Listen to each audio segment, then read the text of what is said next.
The first blast shattered the morning. Neighbors thought it was an accident, a gas line maybe, or a car crash down the block. But it wasn't. It was the front door of the Collins family ripped off its hinges by a SWAT ram, splinters flying across the porch like shrapnel. Inside, breakfast plates were still warm. 16-year-old Nia Collins sat frozen at the kitchen table, her spoon halfway to her mouth when masked men in tactical gear stormed in, rifles raised.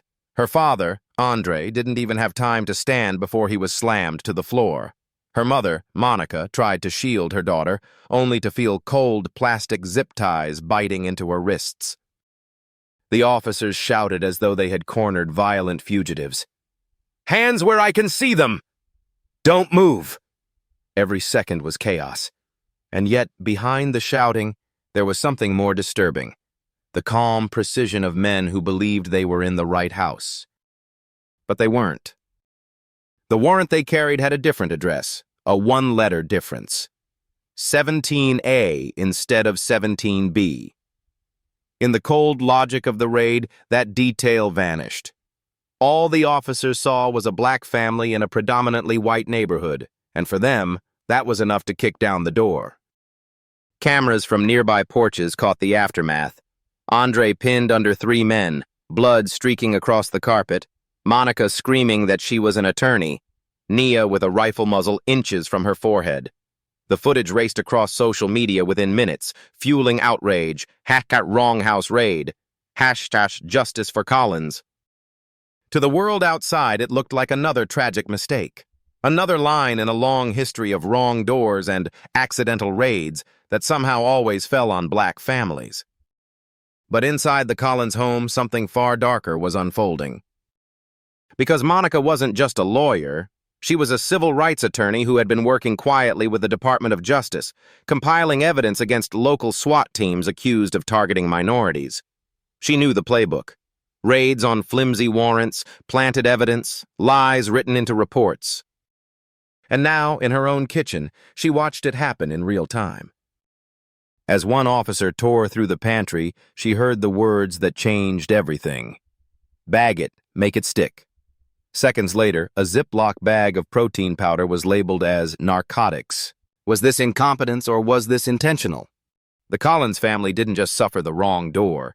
They had stumbled into something much bigger, a conspiracy meant to bury investigations, intimidate witnesses, and protect a department already under scrutiny. What the SWAT unit didn't know, not yet, was that the woman zip-tied on the floor was the one person capable of bringing their entire system down. And when the dust settled, it wouldn't be the Collins family on trial. It would be the men who kicked in their door. The Collins family was not what the SWAT team expected. Andre Collins wasn't a drug dealer hiding from the law. He was a 45-year-old Army veteran who had served 2 tours overseas before returning home to raise his daughter in a quiet Texas neighborhood. He worked as an engineer, disciplined and precise, the kind of man who double-locked his doors at night and kept a small flag planted in the front yard. His wife, Monica, was no stranger to injustice either. At 42, she had built her career as a civil rights attorney, often representing families who claimed they were victims of racial profiling or wrongful arrest. For her, the fight against systemic police misconduct wasn't theory. It was her daily work. And their daughter, Nia, was 16, a straight-A student with a scholarship dream and a smile that lit up every classroom. To the outside world, they were the picture of a black American family doing everything right. A veteran father, an attorney mother, a daughter on the path to college. Yet none of that mattered when armored boots crossed their threshold. To the men in uniform, the Collins family wasn't seen as neighbors. They were targets. The raid had been justified on paper by a warrant signed less than 24 hours earlier. According to the affidavit, a confidential informant claimed that narcotics were being trafficked out of 17A. The problem was obvious. The Collins residence was 17B. That single letter became the difference between an ordinary morning and a nightmare that would unravel an entire department. Still, as the SWAT sergeant barked orders and his men tore through drawers, nobody admitted the mistake. Andre lay restrained on the living room floor, his face pressed against the carpet he had vacuumed the night before. He could hear the officers moving through his home, bootsteps echoing on hardwood, the scrape of cabinets pulled open. Every sound was an insult to the years he had spent defending the country, only to be treated like an enemy in his own house. When he tried to speak, a rifle butt nudged his ribs. "Stay down," the officer hissed. Monica, forced to her knees with her hands bound, kept her eyes on her daughter. Nia trembled, tears streaking her cheeks, her cereal now congealed on the floor beside her. Monica's instincts as a mother screamed louder than her training as an attorney. She wanted to protect her child from the barrels of guns aimed too close to her face, yet she also knew something chilling. Everything unfolding in that room looked exactly like the affidavits she had been collecting for the Department of Justice. She had seen the pattern, warrants issued on flimsy tips, SWAT raids escalating into chaos, evidence appearing out of nowhere. Now she was living it. The sergeant's voice cut through her thoughts. "Clear the upstairs, bag anything suspicious." His men moved with mechanical precision. It was theater, Monica realized, a performance of authority. Then she heard the words that made her blood run cold. "Bag it. Make it stick." An officer emerged from the pantry holding a small Ziploc bag filled with white powder. Nia gasped. It wasn't cocaine. It wasn't meth. It was her protein supplement from track practice bought at a local store. Monica's legal brain instantly calculated the danger. If that bag went into the official report, the Collins family could be buried under fabricated charges before they even stepped into a courtroom. Andre lifted his head, his voice raw. "That's food, not drugs. Don't you dare." The nearest officer shoved him back down, but another pair of eyes in the room told a different story. One of the younger SWAT members, barely out of his 20s, shifted uncomfortably. His bodycam was still recording, the red light blinking. His gaze lingered on the bag of powder, then flicked to Monica, as though silently acknowledging he knew the truth. Outside, neighbors whispered from behind fences and porches. Some filmed, others simply watched in stunned silence. The Collins family had always kept to themselves, polite nods at block parties, quiet evenings on the porch. Now their home was swarming with armed men as if they were cartel bosses. For the community, it was a reminder of the fragile line between safety and fear. For Monica, it was evidence. Every second burned into her memory. She repeated it like a litany. The wrong address, the planted evidence, the guns aimed at her child. These weren't mistakes. They were decisions.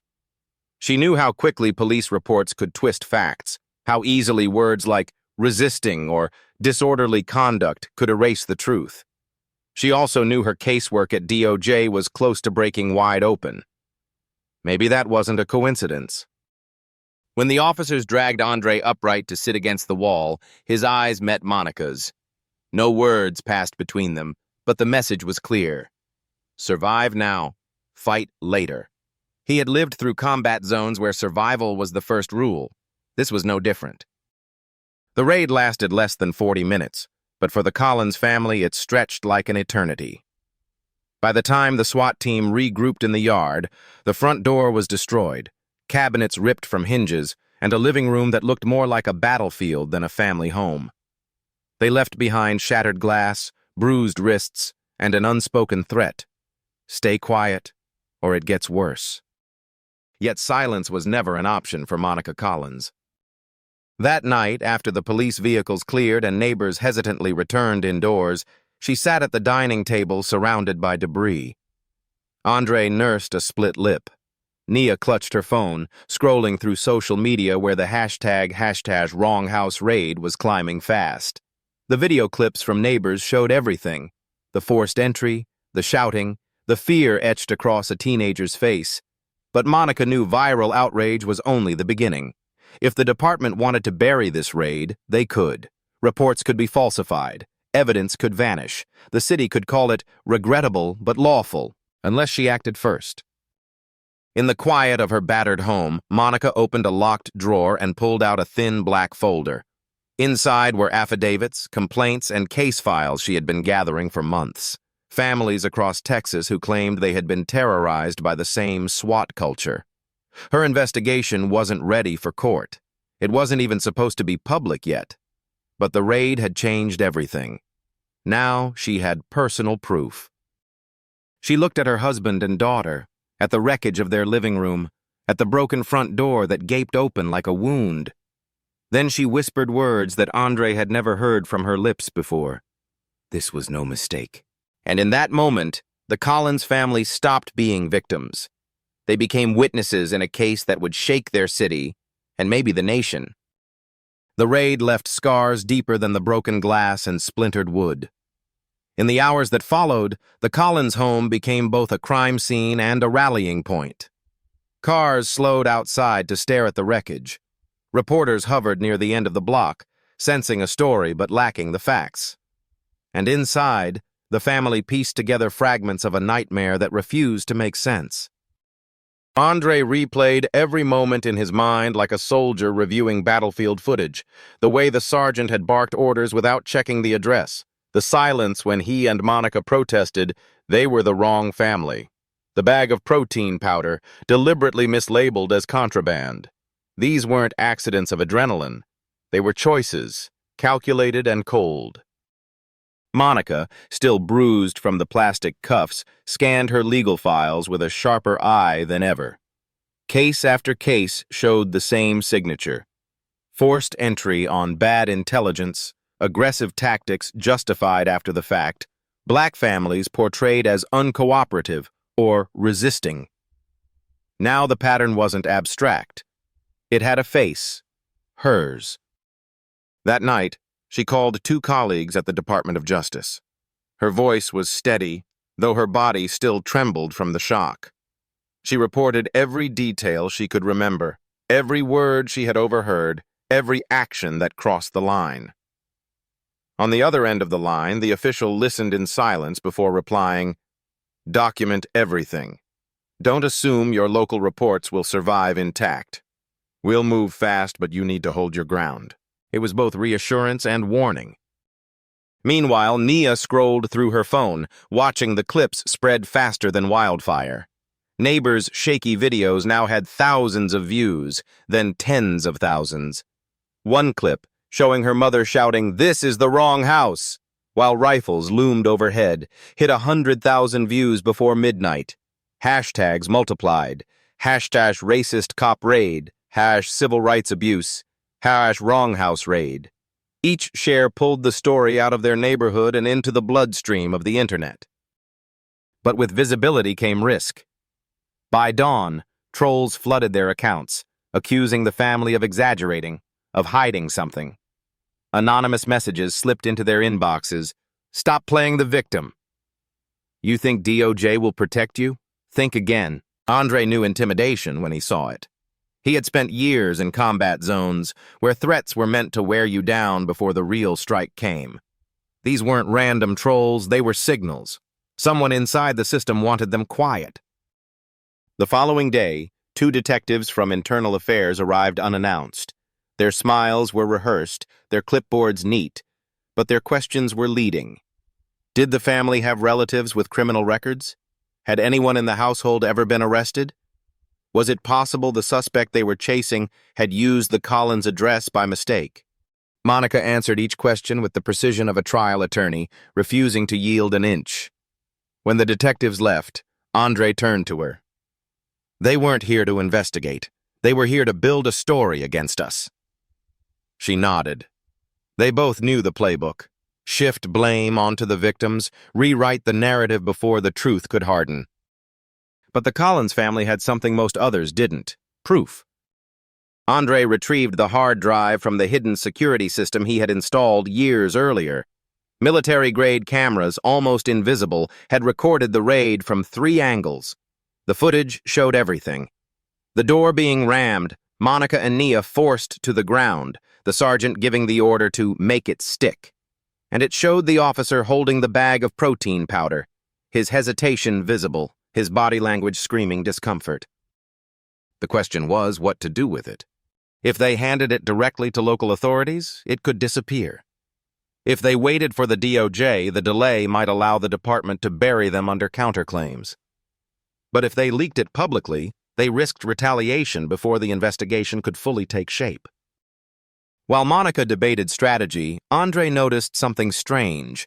The younger officer from the raid, the one whose eyes had met Monica's in silent recognition, appeared in the footage more than once. In each clip, he seemed at odds with his team, his movements hesitant, and at the end of one sequence, when he turned toward the hallway camera, Andre swore the man's gaze lingered, almost intentional, as if he knew he was being recorded. Was he signaling them or warning them? The ambiguity gnawed at Monica. As an attorney, she trusted evidence, not instincts. Yet something about that officer's expression suggested cracks inside the SWAT team itself. If one of them had doubts, maybe he held the key to unraveling the rest. The following weekend, the Collins family attended a community meeting at a local church. Word of the raid had galvanized neighbors, activists, even reporters from outside the state. In the crowded hall, voices rose with anger and fear. Families recounted their own brushes with aggressive policing. Traffic stops that escalated without reason. Homes searched on vague warrants. Arrests dismissed quietly months later. The Collins case wasn't isolated. It was part of a pattern that had festered in silence until now. When Monica stood to speak, the room hushed. She didn't raise her voice. She didn't need to. She described the raid in stark detail, the wrong address, the guns, the planted evidence. She ended with words that struck like a hammer. This wasn't a mistake. It was misconduct. And misconduct is never an accident. Applause erupted, echoing against the stained glass windows. For the first time since the raid, the Collins family felt the tide shifting. They weren't alone. But the victory was short-lived. Later that night, as they returned home, Andre spotted a car idling across the street with its headlights off. It stayed there for nearly an hour. When he finally approached, the engine roared and the car sped away.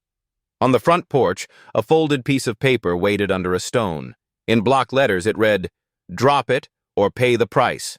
The message was clear: silence or survival. Yet the Collins family had already made their choice. Inside, Monica opened her laptop and began drafting a motion that would tie their raid directly to the DOJ's ongoing investigation into police misconduct. Andre encrypted the camera footage and prepared it for multiple backups. Naya, despite her fear, uploaded clips to a secure drive shared with a journalist she trusted. The family was no longer simply reacting. They were fighting back. Still, one question lingered in Monica's mind, haunting her even as she worked into the early hours. If this raid was meant to intimidate her, why risk exposing the department so blatantly? Why strike the very attorney already investigating them? Unless the raid wasn't a blunder at all, unless it was bait. And if it was bait, then who exactly were they trying to lure out? The Collins family had crossed a line without realizing it. They weren't just victims anymore, they were witnesses holding proof that could burn an entire department to the ground. And the department knew it. The threats, the car idling outside, the note left on their porch. They weren't accidents. They were pressure tactics. What the police didn't understand was that Andre and Monica had both lived their lives inside pressure. One as a soldier, one as an attorney. They knew how to endure. What mattered now was how to strike back. Andre began his morning like he was preparing for combat. He checked the locks twice, scanned the perimeter, and reviewed the hidden footage again. Each replay fueled his resolve. The audio captured the sergeant's order. Bag it. Make it stick. The video showed the planted evidence. For Andre, it was clear. This wasn't sloppy policing. It was intentional. Monica agreed, but her eyes were on something bigger. "If this footage stays only in our hands, they can discredit us," she told him. "We need corroboration, independent eyes." That's when the younger officer returned. He didn't arrive in uniform.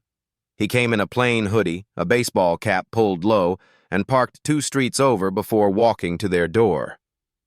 Andre spotted him on the camera feed and tensed, but Monica held him back. "Wait, let's hear him." The officer identified himself as Daniel Ward, a recent transfer into the SWAT unit. His voice shook as he spoke. "I can't keep my mouth shut anymore. What they did to you, it wasn't an error. They were ordered to do it." The words dropped like lead. Ordered. Daniel explained what he had seen and heard. A closed-door meeting where superiors discussed targeting Monica Collins by name. She was considered a problem, a lawyer feeding the DOJ too much ammunition. The raid wasn't about catching a suspect. It was about intimidation. Destroy her credibility, maybe plant enough evidence to tie her family to drugs, and ruin her casework before it reached federal court. "They wanted you silenced," Daniel admitted. "And if I hadn't pulled my body cam feed early, it would already be erased." Monica stared at him, studying every flicker of expression. Was he genuine, or another layer of deception? Andre didn't trust easily, but something in the young officer's unease felt real. Daniel slid a small flash drive across the table. "This is my copy. If they find out, I'm done, maybe worse. But people need to see it." For Monica, the decision crystallized. With the body cam footage, their security tapes, and neighbors' live streams, the raid could no longer be framed as a misunderstanding. It was a deliberate act of police misconduct. But she also knew releasing the files would trigger a storm, one they might not survive intact. The storm came faster than expected. 2 days later, while Andre was at the hardware store repairing their door, an unmarked SUV slowed outside the Collins residence. Monica watched from the kitchen window as 2 men in suits stepped out. They weren't reporters, and they weren't neighbors. Their posture screamed law enforcement, but their badges never left their pockets. They knocked once, hard. When Monica didn't answer, they circled the house, peering through windows. Nia clutched her mother's arm, whispering, "Are they here to arrest us?" Monica stayed calm, forcing her breathing steady. She called Andre, who told her to stay put, lock every entry, and record everything. Minutes later, the SUV pulled away, but the message was clear. They were being watched. That night, Monica's phone buzzed with an unknown number. The voice on the other end was low, deliberate. "Mrs. Collins, drop the footage. You're playing with fire. If you push this, the DOJ won't save you. We know how to make people disappear without headlines." The line went dead before she could respond.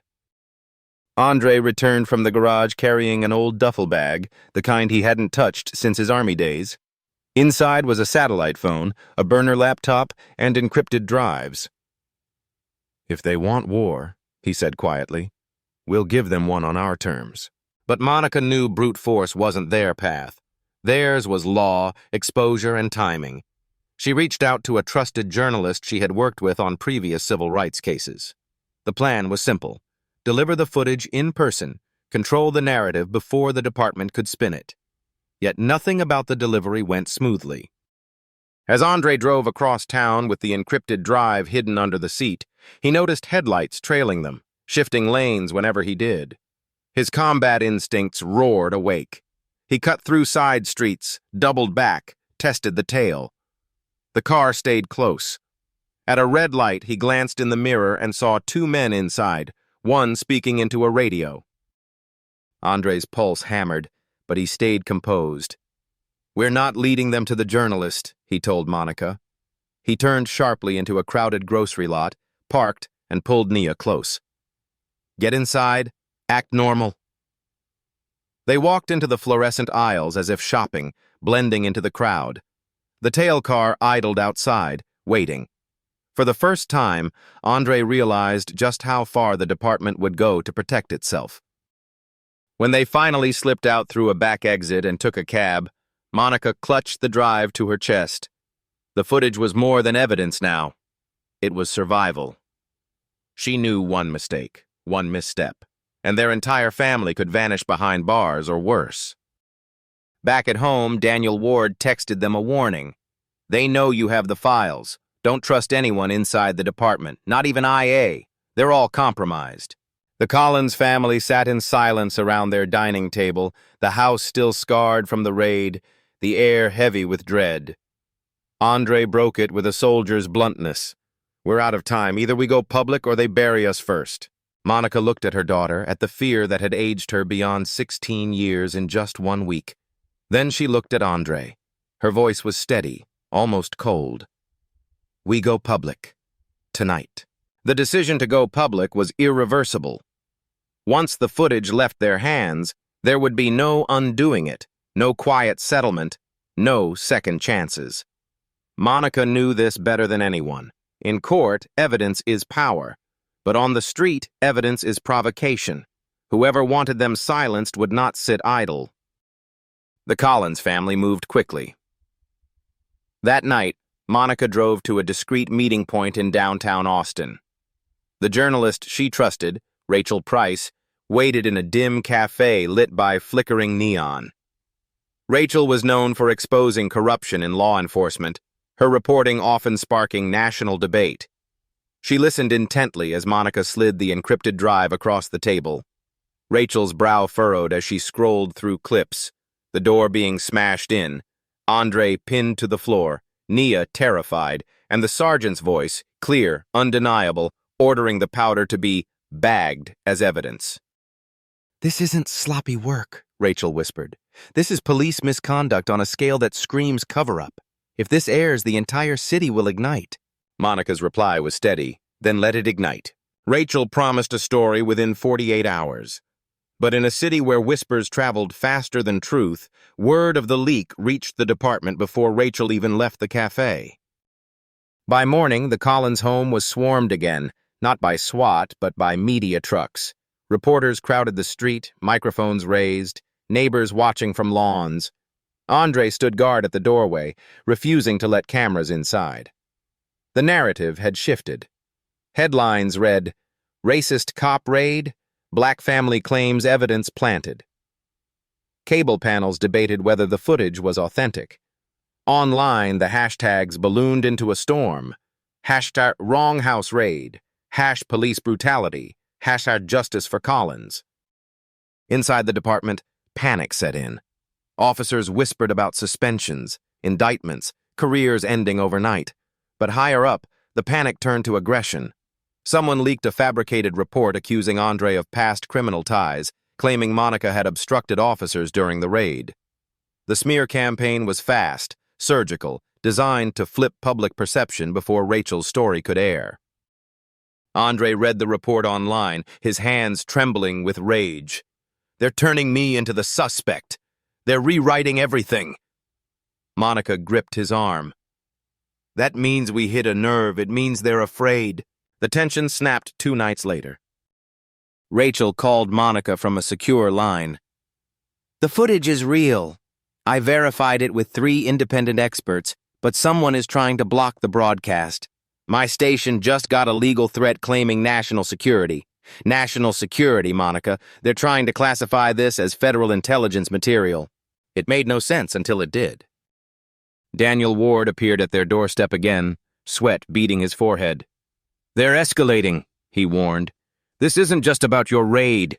There are dozens more. Entire neighborhoods flagged as probable risk zones. They've been using confidential funds to run illegal operations, writing fake warrants, planting evidence to justify raids. And the DOJ investigation you're part of? It's closer than you realize. That's why they came for you. They needed to destroy you before you could connect the dots." Monica's breath caught. The raid wasn't just intimidation. It was containment. They weren't an isolated target. They were a domino in a chain of corruption stretching across the state. Rachel's story went live the next morning despite threats. The footage aired in prime time, uncut and raw. Viewers watched the Collins family's door explode. Andre slammed down, Nia terrified, Monica screaming, and the powder planted. The nation recoiled. Anchor desks across networks replayed the clip, dissecting every frame. The question was no longer, did police make a mistake? It was, how many more raids were like this and who ordered them?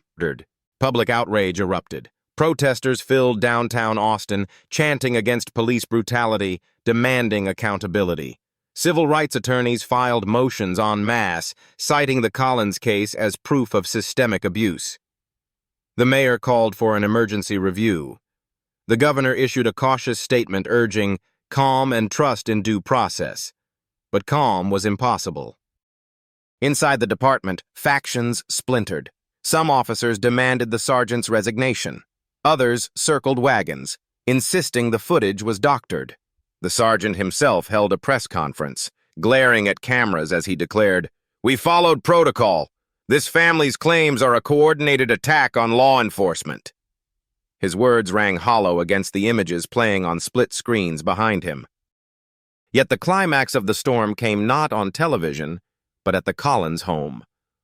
As protests raged outside City Hall, an unmarked car screeched to a halt near their driveway. Two masked men leapt out, sprinting toward the house with bats in hand. Andre reacted instinctively, pushing his daughter behind him. But before the men could strike, neighbors swarmed from porches, cameras raised, shouting. The attackers froze, realized they were surrounded by dozens of lenses, and bolted back into the car. The crowd chased them down the street, filming every step. The video uploaded instantly. Headlines screamed, "Attack on Collins family after SWAT footage leak." Any doubt about intimidation evaporated. This wasn't random, it was orchestrated. That night, Monica sat in her living room surrounded by shattered trust and national headlines. Andre cleaned blood from his knuckles where he had swung at one of the attackers. Naya sat silently, scrolling through an endless feed of comments, some supportive, some venomous. The family was both symbol and target. Then came the twist within the climax. Daniel Ward returned one final time, pale, shaking. He confessed that the sergeant wasn't acting alone. The raid had been authorized by a network of senior officials covering up years of misconduct. "They needed leverage against DOJ," he whispered. "Raiding you wasn't a mistake. It was bait. They wanted to see who you'd run to, who you'd share the files with. And now they know." Monica stared at him, her mind racing. The conspiracy was larger than she imagined. Her family wasn't just in danger because of what they'd suffered, but because of what they might expose next. For the first time, fear cracked her voice. "Then who exactly are we up against?" Daniel's reply was barely audible. "Everyone!" Daniel's revelation landed like a detonation inside the Collins living room. If the raid was bait, then the family wasn't just collateral damage. They were the trap itself. Monica gripped the edge of the table, her mind calculating faster than fear. The Department of Justice had files from her, yes, but if senior officials were involved in authorizing raids, the DOJ itself might not be safe. Someone in Washington had their hands on the strings. Andre's instincts sharpened to a point.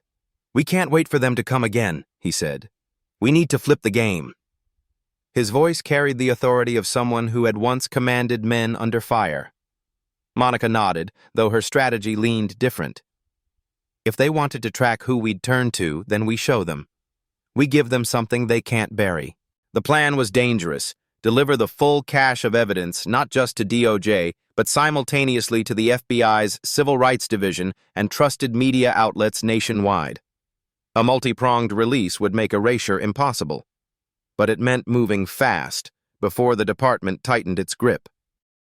That night, Monica and Andre drove in separate cars, splitting the drives. Andre's route took him toward San Antonio, where an FBI field office had one contact Daniel swore was clean. Monica headed north, her drive intended for Rachel's newsroom. Nia stayed behind with family friends, terrified but resolute. "Bring it down," she whispered to her parents before they left. Andre's trip unfolded like a shadow game. He switched highways twice, used decoys, and finally pulled into the FBI parking lot. Inside, the agent he met wasn't a stranger. It was an old comrade from his army days, now wearing the Bureau's badge. Trust wasn't automatic, but the handshake was firm, the recognition undeniable. Andre placed the encrypted drive on the desk. "This isn't just about us. It's a pattern. Dozens of raids, evidence planted, and someone up top signed off.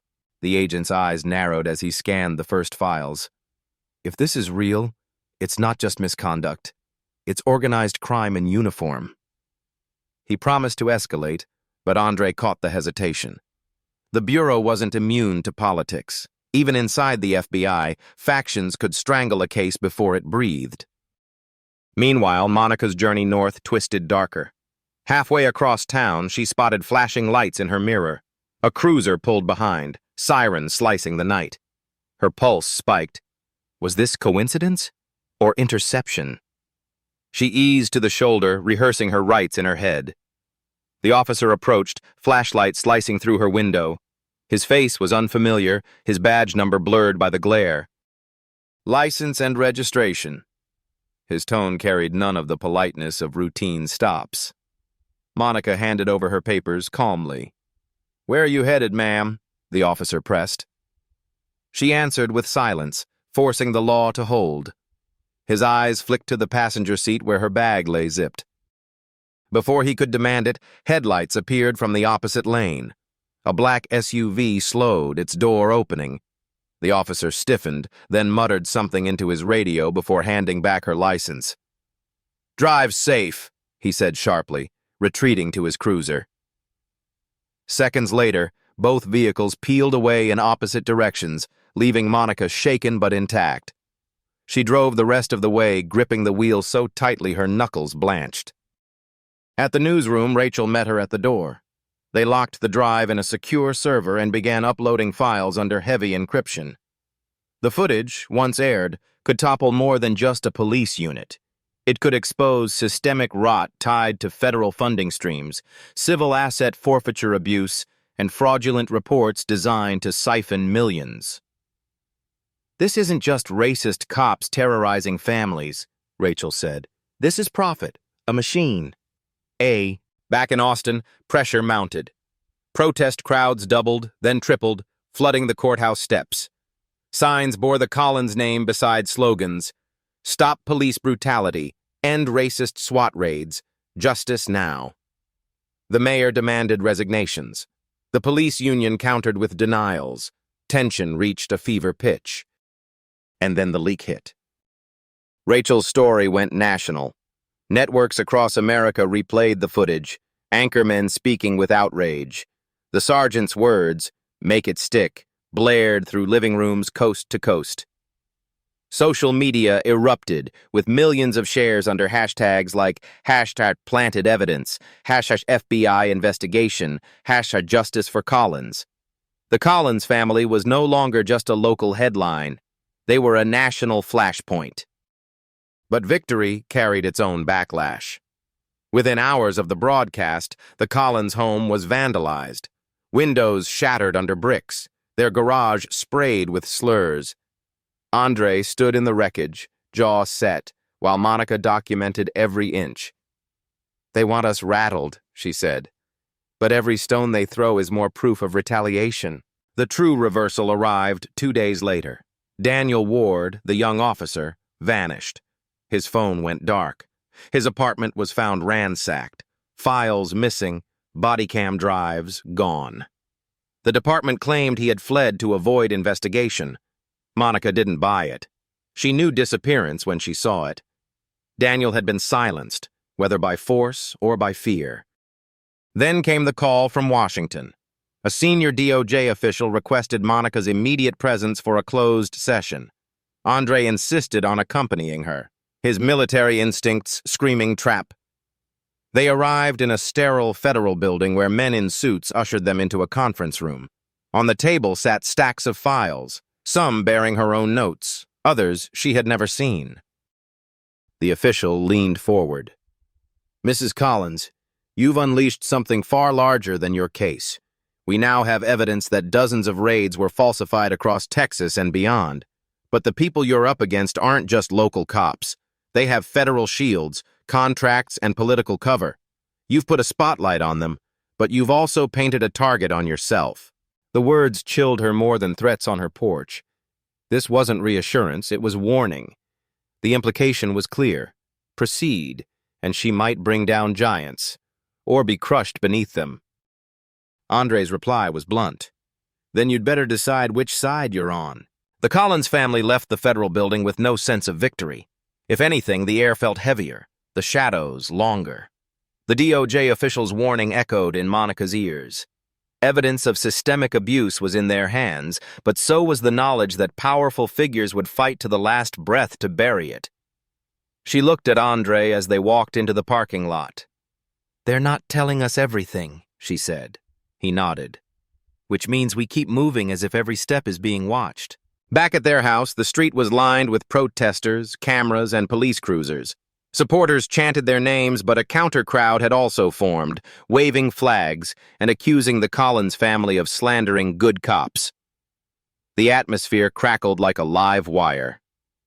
When Andre stepped onto the porch, chants and jeers collided in the same breath. To him, it felt less like support and more like tinder waiting for a spark. That spark arrived in the form of a press leak.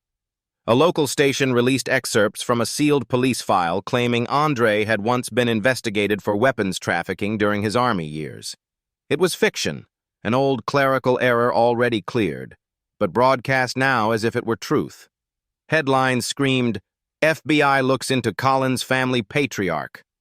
Andre clenched his fists as Monica scrolled through the smear. "They're trying to rewrite you," she whispered. "Make you the criminal so they can erase the crime." But the smear backfired. Veterans groups rallied online, defending Andre's service record. Fellow soldiers testified that his career had been spotless, his loyalty unquestioned. Hashtags like #VeteransForCollins trended alongside calls for accountability. What the department hoped would fracture public trust instead drew more eyes to the Collins case. Then came another blow. Rachel, the journalist, called in a panic. "My newsroom servers were hacked. Files deleted. Backup drives wiped. Whoever it is, they're inside government systems. This isn't just cops protecting themselves. It's a coordinated shield." Monica's stomach dropped. The evidence she delivered was now exposed to sabotage. Every copy had to be redundant, encrypted, scattered like seeds. Andre pulled out his burner laptop and began sending fragments of video and documents to multiple secure clouds, activists, and civil rights attorneys across the country. "If they want to shut us down," he said, "they'll have to silence the whole nation." The escalation triggered something unexpected. A quiet call arrived from an FBI agent in D.C., separate from Andre's earlier contact. The agent refused to give a name, but his words were urgent. "We've traced financial flows tied to your raid. Kickbacks from seized assets. Federal funds diverted into private accounts. This isn't only about intimidation, it's about profit. And someone very high up is signing off. You're not just in a fight with Austin PD, you're staring at a network that spans states." Monica felt the ground shift again. Every time she thought she understood the scope, it widened. What started as a SWAT raid on the wrong house was mutating into a federal conspiracy involving asset forfeiture fraud, racist policing patterns, and millions siphoned under the guise of drug enforcement. The pressure closed in physically as well. One evening, as Andre locked up, gunshots cracked in the distance. Bullets shattered the mailbox, sending sparks across the driveway. Protesters scattered, screams filling the night. Andre shielded Nia while Monica called 911, only to hear the dispatcher's voice cool and dismissive. "Units are busy with the protest downtown. We'll send someone when available." No one came. Hours passed. The family cleaned up the shards themselves. But even fear had its limits. That same footage, caught on a neighbor's door camera, ricocheted online by morning. The image of bullet holes in the Collins mailbox became another rallying cry. They survived the raid. Now they survived the retaliation. National pressure finally forced a break. The FBI's Civil Rights Division announced a joint task force with DOJ to investigate not only the raid, but the broader allegations of planted evidence and wrongful arrests. On paper, it was victory. In reality, the Collins family became pawns in a power struggle between federal agencies. One faction pushed for exposure. Another lobbied for silence, arguing public trust in law enforcement was too fragile to withstand the truth. The first raid had been violent. The second was quieter. Legal motions, subpoenas, gag orders. Monica received a notice forbidding her from speaking further to protect the integrity of the investigation. She laughed bitterly when she read it. Integrity? That's the word they choose while our daughter sleeps to the sound of gunfire? Andre paced the living room, restless. They're trying to freeze us while they fight each other. If we stand still, we lose. His instincts were proven right when Daniel's name reappeared, this time in a leaked memo. Officially, he was listed as AWOL. Unofficially, whispers suggested he was in protective custody. Monica clung to the possibility that he was alive. If Daniel resurfaced, his testimony could fracture the conspiracy. The Collins family's response was to lean louder into the public eye. They attended rallies, gave interviews, and appeared on national television. Monica spoke with clarity, her words slicing through noise. This wasn't just a mistake. This was a system designed to terrorize communities of color. And we have proof. The crowd roared every time she said it. But the real twist came when an anonymous package arrived at their doorstep. Inside was a thin envelope containing bank statements, emails, and internal memos, all pointing to one name, a deputy chief within the Austin Police Department who had orchestrated multiple raids and funneled seized assets into private shell companies. The kicker was the signature on an approval line, belonging not to a local officer, but to a federal liaison embedded in DOJ. Monica stared at the papers, stunned. This isn't just Austin, it's federal. They've been running this like a business. Andre's voice hardened. And now we've got the receipts. The Collins family had become the eye of the storm. Their names etched into headlines, their story replayed in living rooms, their evidence too widely spread to erase. But as the DOJ task force prepared indictments and the FBI traced financial crimes, Monica understood the cost. They had won visibility, not safety. They had forced accountability, but awakened enemies whose reach extended into Washington itself. And as night fell, Andre whispered the truth they both knew but hadn't said aloud. We've exposed them, but we haven't beaten them. Not yet. The Collins family's home was repaired, but it never felt whole again. A new door stood where the old one had been shattered, windows replaced, walls patched. Yet the silence inside carried echoes of boots, of rifles, of a morning that could never be erased. What they did gain was something harder to measure. The raid that was meant to silence them became proof of systemic corruption.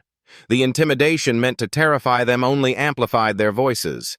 The planted evidence meant to bury them became the very evidence that exposed the truth. Indictments followed.